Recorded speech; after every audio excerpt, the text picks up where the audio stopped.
Today we're having a very special interview because on board today I have Muz Murray and he's a yogi guru. So I'm really excited to starting this interview within a few minutes. Hi Muz, and welcome to the podcast interview, and thank you so much for taking the time for the interview today. And I know you have lots and lots of knowledge to share with us today, and you have lots of experience in life. And for everyone else who's here and who's like, okay, but who's this Muz Murray? Would you like to introduce yourself? I don't know what I can say about myself unless you've got 5 hours spare. I can say that I expected in this life to be a surrealist painter because I used to stay in Salvador Dali's studio, and I was a surrealist painter at the time, and I could pick up the technique, and I thought I would become another famous surrealist. But the universe had completely other ideas and hit me in very strange ways of changing my whole concept of existence. So I turned out to be from godless to guru. So yeah, to everyone who's listening here now, I know many of them, some of them already dived into yoga or meditation. Some of them are open for these topics. And I know some of them are like, but yoga, meditation, what's that? And is that really necessary? And I can say for myself that when I felt really unfulfilled in life, I turned to yoga. And that's how I really found out what I want in life. And before I was like really, lost, I would say. So for me, it became a big part. But would you like to share, like, how did you actually become a guru? Like, what was your way? Like, because it's not like someday you wake up probably and say, hey, I'm a guru today. Yeah, well, I never do say that I'm a guru, but I'm a spiritual mentor. But it was a completely out of the blue experience for me. When I was young, my parents sent me to Sunday school, Sunday morning, because they thought a religious education would be helpful for me. But I had a very acute awareness that these Christian good bodies didn't understand the teachings of Jesus. They were trying to make us feel what they felt to make them feel better. And I got so sickened with the idea of this evangelistic attitude that I vowed I would never go into a church again. And I became anti-God, anti-religion, anti-Jesus, anti-anything that smelled of spirituality, which I didn't know what actually religiosity was, what it was. And so my about face was very, very profound for me when something happened. I set off hitchhiking around the world, and I spent, I lived in Spain, I lived in Turkey, in Israel. And after working for a year in Israel, I was drilling for copper in King Solomon's mines. I was working on a ship. I was training elephants in the zoo. And I ended up singing in a nightclub. And another nightclub owner asked me to go to his club with more money, which I accepted. But then the first club owner was not happy, and he reported me to the police that I was over my permit. So I was in big trouble. So I had to get out of Israel very quick. So I suddenly had all my money stolen, except for what I had in my pocket, and I bought a ticket to on a ship to Cyprus in the middle of the Mediterranean. And when I was there, I didn't know what to do, where to go. I really would have liked to go to India, but on £7.50 in my pocket, there was no way of doing that. So I was sitting on a bollard on the quayside one evening, just watching the sun go down. And I had this very weird feeling like a ghostly hand was creeping up the back of my neck and placing a liquid brain on mine, which filtered into me. And it was as if my consciousness expanded from beyond the body, out across the ocean, out across the land, out into space. And I found myself, or my conscious was everywhere in the universe at the same time. And I could see thousands of things happening, like I had the eyes of a fly with a million lenses. And in this mindless space, I was given revelation after revelation about how things operated in the universe and in consciousness. And I realized that the whole universe was made of consciousness. And that is what quantum physicists are only just becoming to discover 50 years later. And in the middle of that, I thought, my God, this is what the priests talk about as God without knowing anything about it. And with that, my consciousness came back into my normal body life. But everything was being recorded in my cellular memory. Slowly over years, the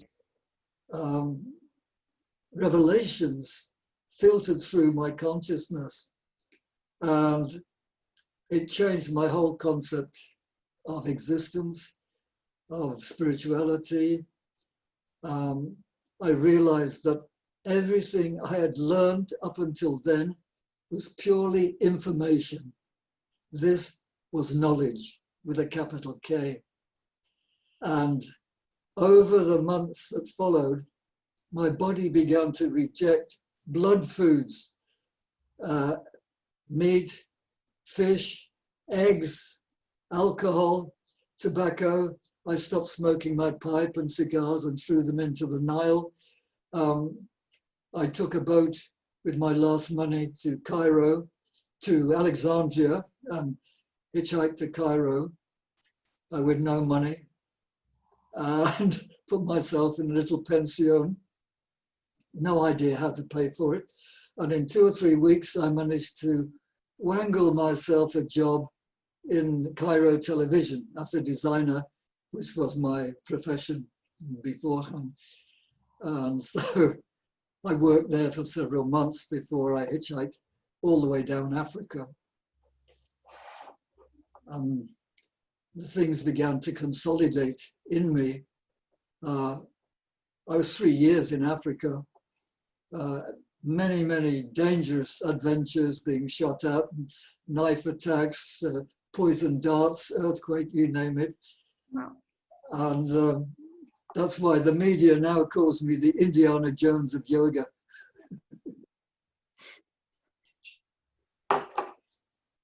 So when I got to South Africa, I realized my next step needed to be meditation. And I thought I should be in India for this. But I hadn't earned enough to go. I was working in the theater as a set designer, costume designer, acting in films and in theater. And lo and behold, a Sikh master arrived from India to initiate people who had abstained from meat, fish, eggs, alcohol and tobacco for 3 months, and I had fulfilled that. And so I was initiated into a kind of yoga called Shabda yoga, which meant listening to an internal sound current. And I had to meditate from 1 o'clock till 2:30 in the morning every night to consolidate the hearing of that. So I was well on the way to having a spiritual lifestyle by then, and I wasn't interested in anything else. Wow, that sounds like a really adventurous journey. And when you mentioned meditation at the like in your last sentences, and you said you had to meditate for such long hours, how was this feeling for you? Like, how did you experience it? Because I know so many people, they are like, okay, I want to do meditation, I want to start with it, and then they sit down, and then they actually think that they shouldn't think anything. And then they're like, oh, no, this is not for me. It doesn't work. So how was the first meditation experience for you? Oh, it was very difficult to stop the constant rabbiting of the mind. You know, this is the problem, that most people doing a half an hour meditation, all they're doing is trying to still the mental movement. And if they can do 1 minute of meditation in half an hour, they're very, very lucky. But I did 16 years of meditation and tried various different styles towards the end, because I realized that meditation wasn't taking me where I needed to go. And I realized that meditation doesn't take you all the way, and it needs to be constant the whole day. It's no good sitting for half an hour and then getting up and kicking the cat because it's just eaten your breakfast. You know, you have to have the same balanced and quietened mind all the way through the day. And this is a very hard job to develop. So eventually I discovered only in the last few years that the best way was to remove the sense of I from consciousness and no longer refer oneself back to the central me. And when you do that, it is totally freeing, because you become what you really are, that which is perceiving your movement of consciousness. And it is very advanced stuff. It's very hard to grasp right off the cuff. Probably need to read my latest book to get a feeling of what that means. Yes, we will be definitely linking your book so everyone who's listening can read into it.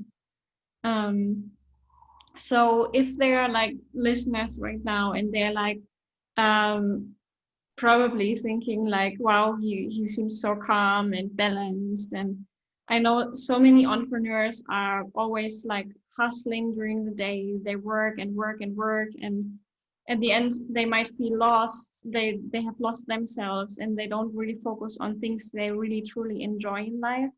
So what do you think, how can meditation or yoga benefit them to really reconnect with themselves?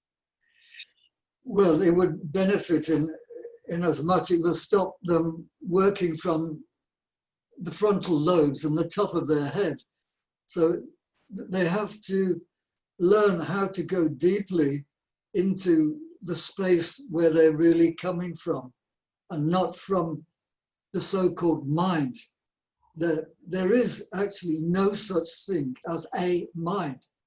There is only thought flow. And you have to learn to slow down the thought flow first before you can evaporate it. And when you've evaporated it, then you become calm, you become balanced, you become tranquil.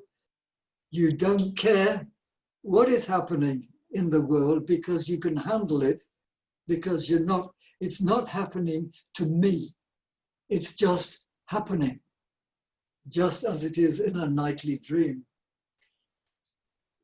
And so I find that mantra is the quickest and easiest way for people who want to get into a meditative state with no movement of mental waves. Chanting for just half an hour will do far more than hours of meditation. I really love what you are saying, because it's so different from so many other people. They're like, you need to meditate every day. And now it's so interesting to get your point of view. Now, for those who never heard of a mantra, so could you explain more what it is? Yes, mantra is a two-syllable word, man and tra. Man is from the Sanskrit, from where we get man, the male human being, and tra is protection, so, or instrument. So a mantra is a phrase or a word that protects the man, the human being, basically from his own thinking. And when it is repeated and repeated and repeated, then the brain waves fizzle out without any effort. And at the moment you stop, then you are plunged into a state close to what is called Samadhi, or God consciousness. And I know, I know these are like really like topics you can really dive in really deep, and well, we obviously won't record the interview for hours, but only for like about half an hour. So what I would maybe you can help those who have never really dived into the fields of spirituality, like understand or maybe connect a bit more with what you mean by, for example, the universe and the conscious, like the God conscious, because I know probably for some listeners, they are like, I'm lost. What is it? Yes, well, I didn't like to use the word God for 20 years after my religious education. But I just use it because it's only something that some people can relate to vaguely, but it really means your own consciousness. Because how does consciousness arise? Where does it come from? What is the sperm and the ovum doing? Is it conscious? Not at that point. What is sperm and ovum made of? It's made from food. And it grows by the woman eating more food. And so the baby is made of food. And when it comes out, it starts eating more food. Now, where does the consciousness come from? Is it in food? If it is, why isn't a carrot thinking and talking to you? But it takes about 3 years before you even realize that you exist at all. Their consciousness creeps into this antenna of what we call the soul. And when consciousness, which is the basis of the universe, aligns itself with the filament of an actual physical body, only then does it become an I. only then does it think, I am. René Descartes had it backwards. He said, I think, therefore I am. But he was putting Descartes before the horse. It was the wrong way round. It is, I am, therefore I think. If I am not thinking. So there is no consciousness. If there is no consciousness, there is no me, there is no world, there is no universe, there is no ego. In deep sleep, there is no anything. Only when consciousness rises does the world appear. So this is a film that is appearing in consciousness, not your consciousness, but consciousness is the screen on which the universe is playing. And so that I call the consciousness of God, because there is no God, there is just consciousness.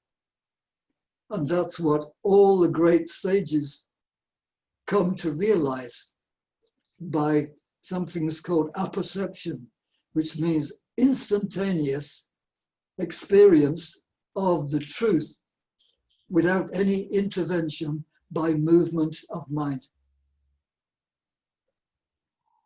Thank you very much for the amazing insights. And I think we could continue the interview longer and longer.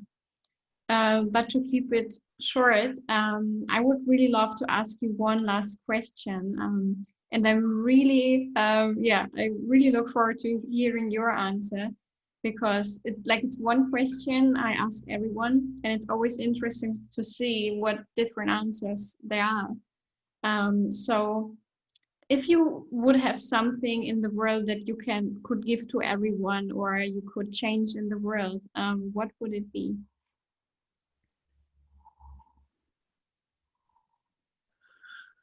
I think I would remove all politicians. I love the answer. But I would like to see everyone's heart opening and living from that instead of from up here. Mm-hmm. Thank you very, very much for the amazing interview. And I will make sure to put the link in the show notes for everyone who is listening. If you would like to connect more with Muz, and if you would love to read the books, make sure to check out the show notes, because, I for sure will put the books on my reading list. Well, my book is called You Are the Light, Secrets of the Sages Made Simple. And I have tried to be as simple as I can with very deep experience that I've had over the years. Here's the book.